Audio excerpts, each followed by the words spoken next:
오늘 우리에게 주시는 하나님의 말씀은 신약성경 로마서 6장 1절부터 11절에 있는 말씀입니다. 신약성경 로마서 6장 1절부터 11절에 있는 말씀을 제가 봉독해 올리겠습니다.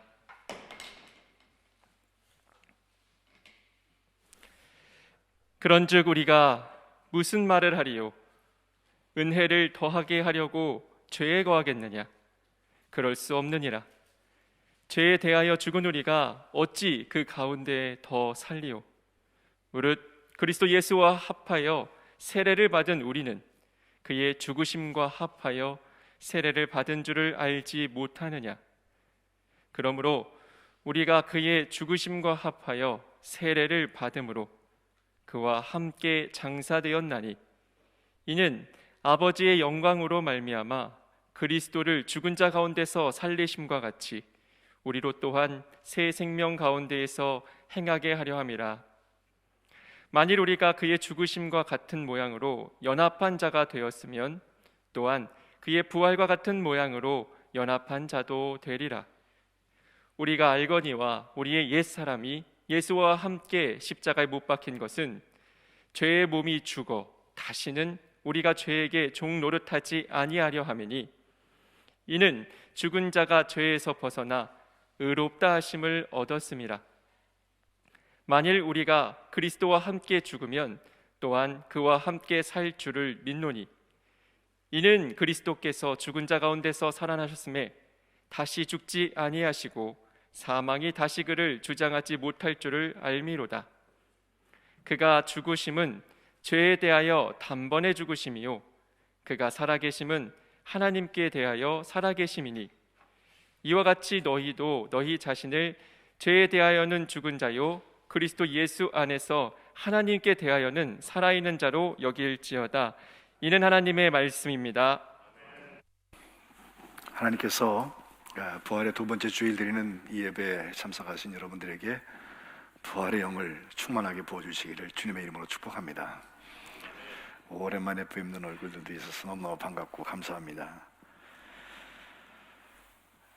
우리가 간증을 듣다 보면 내가 과거에 아주 죄악된 길을 걷고 있다가 예수님을 만나게 되었고 이제는 새로운 길을 걷게 되었습니다. 새로운 삶, 생명의 역사가 제게 있습니다 라는 간증을 하게 되는데, 또는 큰 실패를 경험한 다음에 다시 내가 재기해서 하나님의 쓰임을 받습니다는 간증을 할 때 사람들이 그 맥락과 내용을 보지 않고 내가 얼마를 벌었다, 내가 어느 자리까지 올라갔다, 갑자기 내가 이런 인기가 생겼다 하는 것을 자연히 혹하게 마련입니다. 어떤 때는 좀 과장이 되기도 하고요.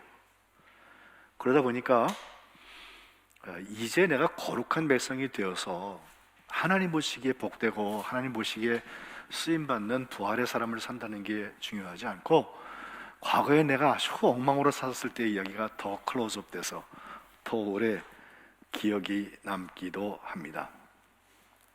그렇습니다. 거룩한 백성은 죄에서부터 자유하기 시작할 때 거룩한 백성이 시작되는 게 맞아요. 그래서 회개가 중요하고 하나님의 용서가 중요하고 우리의 공로로 된 건 아니지만 하나님께서 우리를 보기에 너 그래 의롭다, 예수님 때문에 너도 의롭다 라고 인정해 주시는 것이 너무 소중한 것이죠. 과거에 내가 나를 볼 때 내가 무슨 큰 죄를 졌다고 그래, 내가 감옥 갈 일이 없는 사람인데 이렇게 말씀할지 모르지만 나에게 회개의 문이 열려지고 나면 그때 나도 사도 바울이 다메섹 도상 가면서까지 예수 믿는 사람 잡아 죽이려고 했던 그 모습에는 하나 별 차이가 없다는 그 죄인이라는 것을 깨닫게 되는 것입니다. 그런데 오늘 읽은 로마서 6장 앞에 나오는 5장 20절 하반절에 보면 이런 표현이 나와요. 죄가 더한 곳에 은혜가 더욱 넘쳤다라고 되어 있습니다. 그러니까 아까 그 간증 이야기로 돌아가면 내가 은혜가 충만해진 것은 과거에 내가 그 죄가 더했던 모습을 바꿨기 때문입니다 라는 얘기를 하는데, 말씀드린 대로 죄악된 모습에 너무 우리가 집중을 하다 보면 그래 그렇게 마지막까지 내려가더니 하나님께서 반등의 기회를 주셨구나, 이렇게 생각을 하면서도 여전히 그 죄악된 모습에 쾌감을 느끼고 재미를 보는 것이 사람들의 귀입니다. 그리고 이 이야기를 정확히 풀면 아담과 예수님에 대한 로마서 5장 뒷부분에는 두 개의 그 유형론을 얘기하고 있어서 아담으로 대표되는 모든 인간들이 죄를 지은 것에 대해서 율법이 그를 정죄하고 있고, 그러나 예수님의 십자가와 그 부활에 의해서 그 죄가 용서되어지고 구원의 은혜의 역사가 크다고 하는 이야기거든요. 크기로 볼 때 죄의 크기보다 은혜의 크기가 더 크기 때문에 그 죄가 용서함을 받을 수 있다라는 말씀인데, 죄가 더한 곳에 은혜가 더욱 넘쳤다라고 하는 말을 잘못 들으면 오늘 6장 1절 처음에 나오는 것처럼 그런즉 은혜를 더하게 하려고 죄에 거하겠냐, 은혜 많이 받으려고 죄를 더 많이 짓겠냐, 그런 얘기예요. 그럴 수 없다. 2절, 죄에 대하여서 죽은 우리가 어찌 그 가운데 머무르냐, 그 자체가 틀렸다는 것입니다. 죄로부터 온전한 단절을 하지 않으면 우리는 아직 죄가 있어도 괜찮은 것처럼 스스로에게 관대해집니다.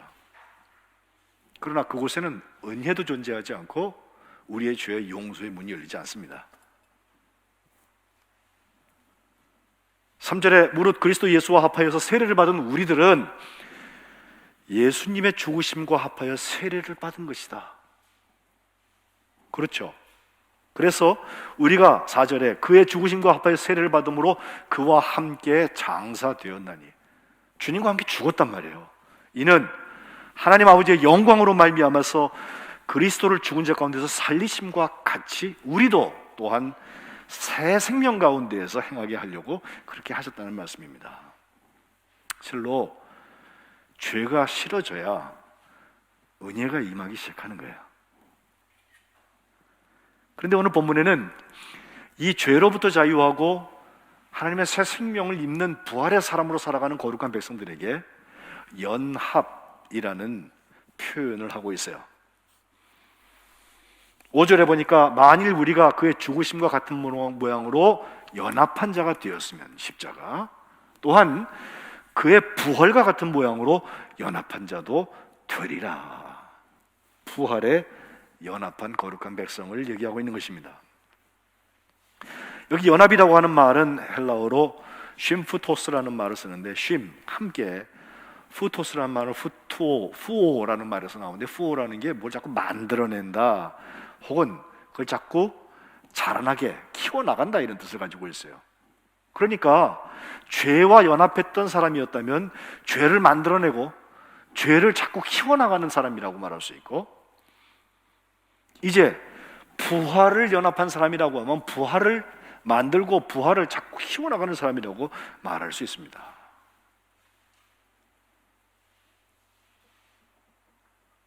이제 죄와 연합한 사람을 살 것이냐, 아니면 부활을 그것과 연합한 사람을 살 것이냐의 물음이 우리에게 선택의 물음으로 오고 있습니다. 6절과 7절에 보니까 죄에 대해서 죽는다는 이야기가 먼저 나오기 시작하는데, 우리가 알거니와 우리의 옛사람이 예수와 함께 십자가에 못 박힌 것은 죄의 몸이 죽어서 다시는 우리가 죄의 종 노릇하지 아니하려 합니다. 그렇습니다. 죄의 종 노릇하는 데서부터 자유하는 것이 이 거룩한 백성의 시작이라고 그랬죠. 사실 죽었으니까 더 이상 그 종으로 탈 수 없는 건 맞아요. 지난주에 제가 사순절의 영성이 있다면 우리의 죄악된 모습을 하나님 앞에 정말 회개하는 그런 영성이 거기 들어있는데, 그것은 주님과 함께 십자가에서 정과 욕심을 다 못 박은 사람이면 죽었으니까 뭐 화내지도 말고 그 죄의 종로로 타는 것까지 다 버릴 수 있는 거 아니냐, 우리 스스로를 그렇게 컨트롤하자는 말씀이 사순절의 영성이라고 하는 거예요. 실제로 죽은 사람은 더 이상 죄의 종로로 탈 수 없습니다. 대표적인 예들이 있죠. 기독교의 4세기의 가장 큰 성자 중에 하나였던 성 어거스틴이라는 사람이 있죠. 고백록으로 유명한 사람인데, 그가 사실 젊었을 때에는 철학적으로 마니교라는 종교에도 좀 이렇게 침취하게 되고 그의 생활도 굉장히 문란해서 18살 때에는 결혼하지 않은 상태에서 동거하는 여인의 아이를 낳기도 하고, 그래서 어머니가 모니카가 얼마나 그를 위해서 기도했어요. 그리고 그를 의절할 것처럼 해놓고도 끊임없이 기도를 했던 게 나중에 하나님께서 암브로시우스 감독을 통해서 그를 변화시키는 일을 하시는데, 그 톨레르에게 읽고 열어보아라, 그 말씀을 읽으라는 말씀을 듣고 열어보았을 때 정말 하나님께서 그를 부르시는 간절한 음성을 듣고 그가 변화된 다음에 과거를 돌아보니까 내가 참여할 말들이 그렇게 많더라는 거예요. 내 죄를 용서함을 받아야 되는데 용서함 받지 않고 여전히 죄에 발 담그고 살아왔던 나의 모습이 적나라하게 보여지기 시작하는 거예요. 에피소드가 있어요. 한번 길을 가다가 예전에 잘 지내던 한 길거리의 여인을 만나요. 이 여자가 어거스틴을 딱 알아보고요, 아이고 미스터 어거스틴, 왜 요즘 안 놀러 오지 않아요? 라고 물으니까 그가 뒤도 돌아보지 않냐고 하는 말, 네가 전에 알고 부르고 즐기던 어거스틴은 이미 죽었어. 그리고서 가버렸다는 거예요. 죄의 종로로 타는 몸이 죽는 것입니다. 우리나라에도 대표적인 기독교 초기의 부흥사 목사님 중에 김익도 목사님이라고 계시죠. 그분도 황해도 안악 산골에서 아주 유명한 주먹을 쓰는 불량배고 깡패였던 분인데, 그분이 하루도 술 마시지 않는 날이 없었고 사람들과 하루도 싸우지 않는 날이 없었고 그에게 괴로움 당하지 않은 사람이 없었다고 아주 유명해서 동네에 아주 저주의 대상이 되었던 사람이었는데, 정말 예수를 믿고 나니까 이 사람이 변하기 시작했어요. 그가 회개하고 하나님 앞에 세례를 받는 날을 받게 됐어요. 그는 세례를 받는 날 동네 사람들한테 광고를 내기를, 김익도가 세례받습니다 이렇게 내질 않고 김익도가 죽었습니다, 사망부고를 내요. 암흑의 몇 월 며칠 몇 시에 그는 죽었습니다 라고 내요. 그 부고장을 받은 사람들이요, 아이고 누가 사람 죽었으니 안 됐네 이렇게 하질 않고 오히려 기뻐하면서 야, 그거 잘 죽었다고, 그 말썽꾸러기 하나 없어서 좋다고 그렇게 말했다는 거예요. 진짜 그날이 되었습니다. 김익도는 죽었을 줄 알고 사람들은 교회를 갔는데 교회에 성경책을 딱 끼고 김익도가 나타난 거예요. 깜짝 놀라가지고 사람들이 죽었다면서 어떻게 여기 살아있느냐고 말을 하니까 그 김익도가 하는 말이, 옛날에 그 불량배 깡패 김익도는 오늘 장사 지냈습니다. 그리고 지금 여기 서 있는 김익도는 옛날 김익도가 아닙니다. 그때부터 그는 정말 거룩한 백성을 살아갔다는 것입니다. 죄인의 모습은 죽어야 합니다. 거기서 끝나면 안 됩니다. 이제 그리스도와 함께 사는 일들이 시작되어야 되는데 8절과 9절에 이렇게 기록합니다. 만일 그리스도와 함께 죽었으면 또한 그와 함께 살 줄을 믿노니, 부활과 연합한다고 하는 말, 곧 그리스도와 함께 산다고 하는 것입니다. 9절, 이는 그리스도께서 죽은 자 가운데서 살아나셨음에 다시 죽지 아니하시고 사망이 다시 그를 주장하시 못할 줄을 알미로라 라고 말씀하고 있어요. 지난주에도 제가 심판에 대한 말씀을 잠깐 말씀을 드리는데, 그 요한복음 5장에 나오는 내 말을 듣고 나 보내신 이를 믿는 자는 영생을 얻었다, 심판에 이르지 않는다, 사망에서 영생으로 옮겼다. 그 심판이라는 말은 말 그대로 풀면 정죄라는 말로도 많이 번역이 돼요. 이를테면 우리가 오늘 교독한 요한복음 3장 16절 이후의 말씀에 이 얘기가 많이 나옵니다. 하나님이 세상을 이처럼 사랑하셔서 독생자를 주셨다. 이는 그를 믿는 자마다 멸망치 않고 영생을 얻게 하려 하십니다. 이게 이제 요절이죠. 17절부터 보면요, 심판 나와요. 하나님이 그 아들을 세상에 보내신 것은 세상을 심판하려고 하신 게 아니다. 크리노라는 동사인데 구별하여서 선택한다는 뜻이에요. 법정 용어죠.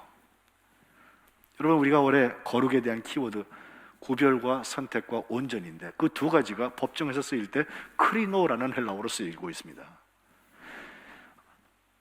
재판관이 사정 여부를 다 보고 그 중에서 법에 다 맞추어서 선택하여서 구별하여서 선택하고 결정하는 거, 그게 크리노예요. 하나님이 세상에 그 아들을 보내신 것은 세상을 그렇게 해서 심판해버리려고 하는 게 아니라 그 아들로 말미암아서 세상이 구원을 받게 하려고 하신 거단 말이죠. 그래서 복음인 거예요. 18절, 그를 믿는 자는 심판을 받지 않는 것이다. 믿지 않는 사람, 그 사람은 하나님의 독생자 이름을 믿지 않는 것 때문에 벌써 심판을 받았다. 크리노. 그러면서 19절에 그 정죄는 이것이니, 정죄라는 말이 나와요. 이건 크리노의 명사형인 크리시스라고 하는 것인데, 아까 말씀드린 심판 혹은 정죄라고 번역이 되는 말씀입니다. 정죄는 무엇입니까? 빛이 세상에 왔는데 사람들이 자기 행위가 악해서 빛보다 어두움을 더 사랑한 것, 그게 정죄라는 거예요. 그런 점에서 심판과 정죄에서부터 우리가 자유한다면 그것은 그리스도와 함께 연합하고 그리스도와 함께 사는 것밖에 없어요.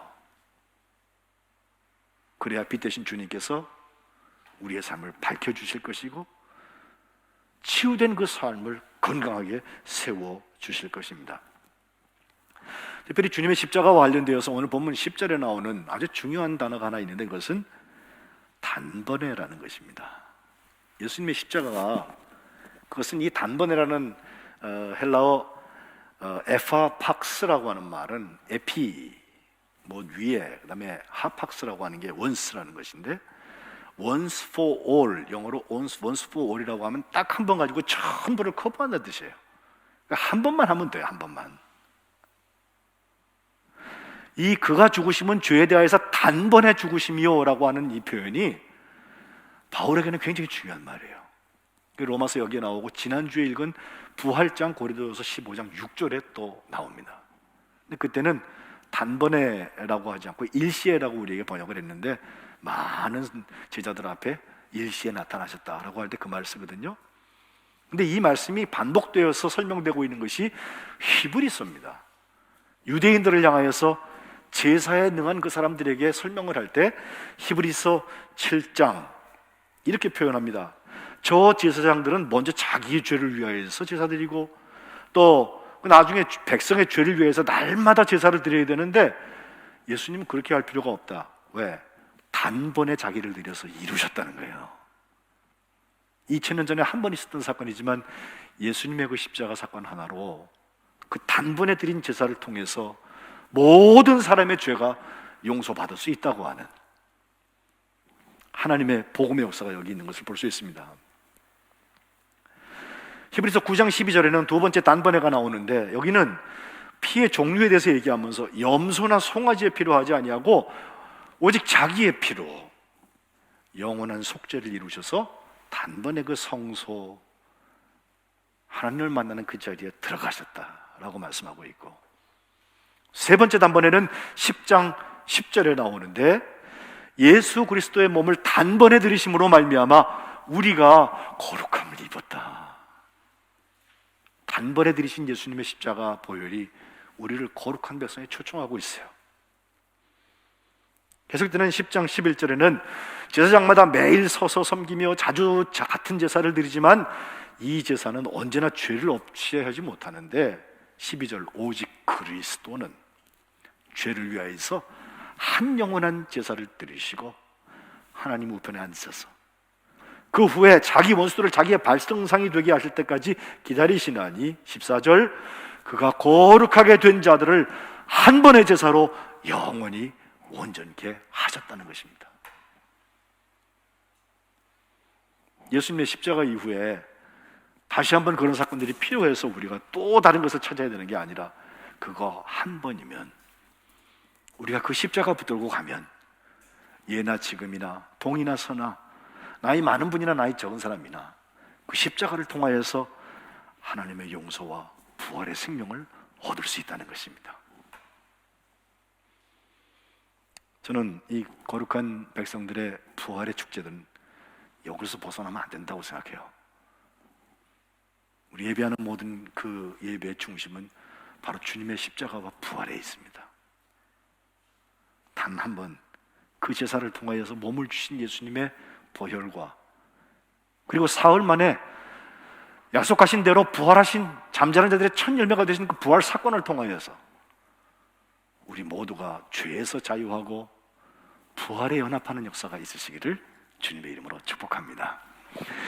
이 부활에 연합한다고 하는 얘기를 우리는 이제 성화와 은혜라는 말씀으로 바꾸어 볼 수 있어요. 거룩한 백성이 된 이후에는 거룩한 백성을 온전히 살아나기 위한 투쟁이 우리에게 시작이 됩니다. 로마서 5장 21절에도 죄가 사망 안에서 왕노릇한 것이 은혜 또한 의로 말미암아 왕노릇을 하게 되는데 우리 주 예수 그리스도로 말미암아서 영원한 생명에 이르게 하려 하는 것입니다. 이것을 성화의 과정으로 설명을 하게 되는데 감리교 신학의 가장 중요한 테마 중에 하나인 성화, 그걸 우리 성결교에서는 성결이라는 교리로 살짝 바꾸기도 하고 그러는데 에베소서 4장에 나온 이야기죠. 13절부터 보면 우리가 다 하나님의 아들을 믿는 것과 아는 일에 하나가 되어서 온전한 사람을 이루어서 그리스도의 장성한 분량이 충만한 데까지 이르리니 15절 오직 사랑 안에서 참된 것을 하여서 범사에 그에게까지 예수님에게까지 자랄지라. 그는 머리다 곧 그리스도단 말이죠. 그에게서 온 몸이 마디마디를 통하여서 도움을 받음으로 연결되어지고 결합되어서 각 지체의 분량대로 역사하여서 그 몸을 자라게 하고 사랑 안에서 스스로 세운다고 했습니다. 이것이 성화의 삶입니다. 죄와 은혜가 분명히 왕노릇을 한다면 우리는 죄의 때에는 죄의 종노릇을 하는 거고 은혜의 때는 은혜의 종노릇을 하는 것입니다. 어떤 지배를 받느냐의 문제예요.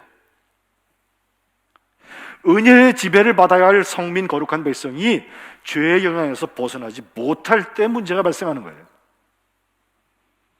죄의 지배를 받아서 죄가 주장하고 있는 그 사람은 결국 정죄와 심판에 이르게 될 것입니다. 그래서 오늘 본문 이후에 보면 죄의 종이냐 의의 종이냐 그 얘기가 계속 나와요. 6장 20절 너희가 죄의 종이 되었을 때는 의에 대해서 자유로웠잖아. 그때 근데 무슨 열매 맺었지? 이제 부끄럽지? 그 마지막은 결국 사망이었잖아.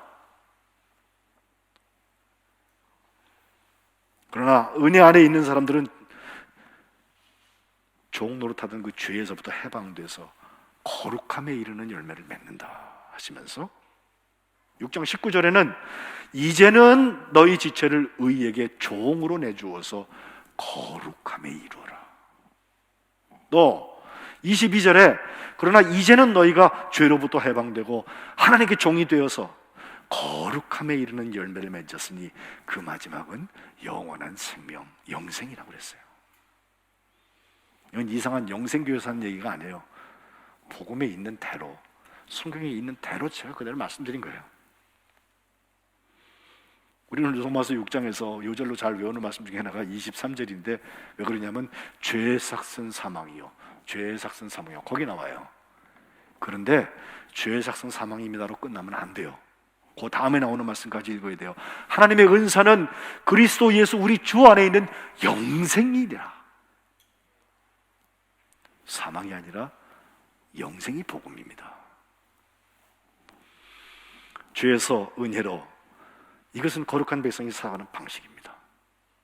죄에서 구별되고 영원한 생명을 향하여서 구별되는 역사, 이것이 거룩한 백성들입니다. 죄의 용서에서부터 선택이 되어지고 영원한 생명에 연합되기 위하여서 선택되는 것, 그것이 거룩한 백성들입니다. 부활의 사람답게 온전함의 은혜로 매일매일 거룩함을 쌓아가는 것, 그것이 성민입니다. 지난주에 선거가 있었잖아요. 그 결과를 수습하느라고 지금 나라가 조금 어지럽고 그런데 그 선거에서 다 양쪽 편에서 똑같이 동의하는 거 하나 있는데 그건 뭐냐면 이제는 네거티브 갖고 안 된다는 거예요. 이전에는 막 마타도라고 그래서 흑색 선전을 막 하고 하면 그냥 표가 이리저리 막 휘청휘청했어요. 근데 지금 그거 갖고 안 된다는 거예요. 네거티브가 좋은 거 딱 하나 있어요. 전 5번 해보았는데 PCR 테스트라고 코로나 테스트 했을 때 네거티브, 음성 확진 받으면 좋아요, 그죠? 예. 포지티브 되면 격리돼야 합니다. 예. 근데 그거 말고는 네거티브만 갖고 세상이 움직여질 것 같지만 그렇지 않습니다. 비판하고 비난하고 그것 갖고 안 됩니다. 죄의 용서, 죄가 부정적인 거잖아요. 죄의 용서가 분명히 중요해요. 그러나 죄의 용서만 가지고는 거룩한 열매를 향해서 갈 수 없어요. 전진하지 못합니다. 이제는 부활의 성민이 필요합니다. 그리고 부활의 성민 거룩한 백성들에게는 매 순간 부활의 영이 필요한 것입니다. 저는 한국 사람들이 가장 좋아하는 찬송 305장 나 같은 죄인 살리신이라고 하는데 그와 함께 좋아하는 찬송가 작가가 있어요. 다니엘 웹스터 휘틀이라는 분이에요. 그분의 찬송이 우리 찬송가에 여러 장 들어가 있습니다. 1840년도에 미국에서 태어났는데 그가 시카고로 이사를 가서 거기 은행에 취직을 했었는데 1861년 그가 21살 되었을 때 전쟁에 남북전쟁에 들어가게 돼요. 거기에 참전했다가 부상을 당해서 전역을 하는데 그때 전공이 있어서 그가 계급장을 소령을 달고 제대하게 됩니다. 그런 다음에 엘긴 그 시계 회사라는 회사에서 취직을 해서 격리사원으로 부쪽에서 일을 했습니다. 어느 날 그가 그 시카고의 유명한 부흥사였던 D.L. 무디 목사님의 집회에 갔다가 은혜를 받아가지고 내가 이거 시계 회사에서 일할 사람이 아니다. 하나님의 부르심을 받아서 그때부터 부흥 집회를 다니면서 간증을 하고 말씀을 전하고 한 팀이 되어서 무디와 함께 저녁을 이렇게 순회하면서 말씀을 전하는 일을 하게 돼요. 특별히 그가 영감 넘치는 찬송가를 많이 지어서 연주하고 큰 공을 세우게 되는데 당시에 유명했던 맥그라나한 같은 분하고 저희가 글을 쓰고 그가 곡을 붙이고 뭐 이렇게 하면서 찬송가들을 만들어서 그가 만 60세에 하나님의 부르심을 받을 때까지 한 200곡 정도를 찬송을 남기게 돼요. 그 중에 우리 찬송가 우리 잘 아시는 대로 빈들의 마른 불같이 시들은 나의 영혼 그 사람 이 휘틀의 곡이고 휘틀이 작사한 곡이고 또 주의 진리 위에 십자가 군기 로얄 배너라고 하나님의 그 군기를 들고서 우리가 앞서 나가자 말이죠. 이 찬송도 역시 그와 맥그라나한이 같이 만든 찬송이고 또 310장 하나님의 은혜로 이 쓸데없는 자 왜 구속하는지 나는 알 수 없도다.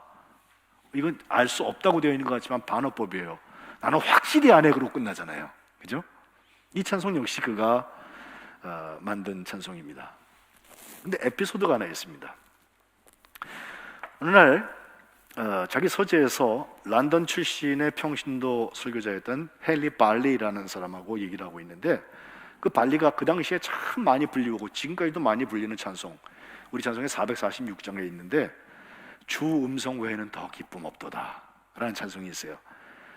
허크 여사가 만든 것인데 주 음성 외에는 더 기쁨 없더라고 번역이 되었지만 I need thee every hour 매 시간마다 나는 주님이 필요합니다 라고 하는 찬송가 가사로 되어 있는데 이 헨리 발리라는 사람이 하는 말이 그 허크 여사는 매 시간 주님이 필요한지 모르지만 나는 시간이 아니라 매 순간 필요합니다. moment by moment 라는 말을 써요.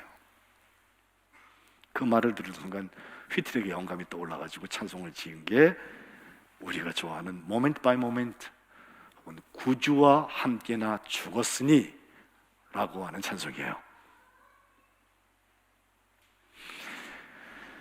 원래 찬송 첫 줄을 보면은 dying with Jesus 예수와 함께 죽음 그 다음 줄은 living with Jesus 예수와 함께 사는 거 쭉 얘기하면서 이 갈라디아서 2장 20절에 있는 배경으로 해서 정말 주님과 함께 십자가에 죽고 내 안에 그리스도가 사신다고 하는 말씀을 거기에 간증을 하고 있는데 제가 그 moment by moment 매 순간 매 순간 하면서 했던 그 얘기를 그대로 풀어보면 이래요. 오 주님 순간순간마다 나는 주님의 것입니다. 순간순간마다 주님의 사랑이 나를 보호하십니다. 순간순간마다 나는 위로 내리시는 생명을 받고 있습니다. 영광이 비출 때까지 예수님을 바라봅니다. 오 주여, 순간순간마다 나는 주님의 것입니다 라고 부활에 연합한 삶을 얘기하고 있어요.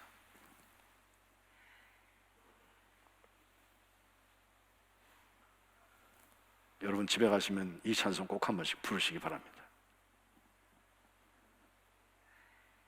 407장 구주와 함께 나 죽었으니. 코로나 때 더욱 불러도 좋은 찬송이라고 생각됩니다. 우리는 더 이상 죄에서 자유함에 대한 말씀으로 끝나게 아니라 부활에 연합한 자가 되어서 거룩한 백성, 주님이 준비하신 정말 영원한 생명의 주인공도 다 되시기를 주님의 이름으로 축복합니다. 기도하겠습니다. 하나님, 죄로부터 단절되는 것을 감사합니다. 그러나 거기서 그치지 아니하고 십자가에 죽고 부활에 사는 연합의 역사가 거룩한 백성들에게 일어나게 도와주옵소서. 매 순간 저희를 거룩하게 하셔서 생명의 영이신 영생에 이르게 하시는 예수님의 부활의 역사가 저희들의 삶 가운데 열매 맺어지고 이것으로 인하여서 많은 사람을 살리는 역사가 일어나게 도와주옵소서. 예수 그리스도의 이름으로 기도합니다. 아멘. 아멘.